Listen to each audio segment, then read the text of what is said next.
Ini ndiri mukadzi ane 28 years and I recently got married. But me and hubby takati tichaita mwana kana ndane 30 years. So we have been using protection. Now pane problem ndeapa. Ndine nhumbu and I'm sure haisi ya hubby.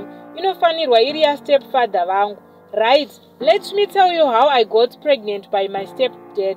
Mama vangu vanga vari single mother until ndapedza form 6 ndakuenda kuuniversity. So pandaive kuuniversity kuSouth Africa, my stepfather vaimboyo vachishandira kuSouth Africa vodzoka zvavo back kuZimbabwe. So I met him before my mom.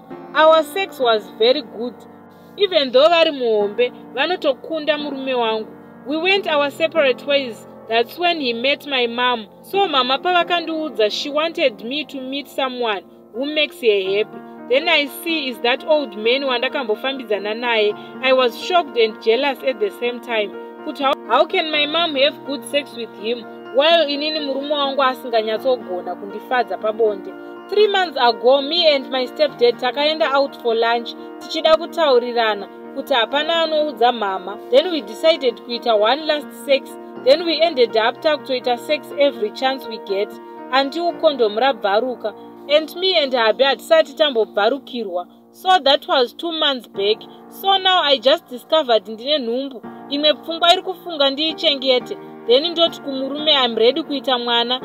And then again, tinashe mugabe ariko. Madays akasapindirana akutoshedzwa. My mom will find out ndinombofunga kubvisa ini nhumbu yacho. Stepfather handisati ndavaudza kuti ndozvavepo. Help me guys kuti ndodii.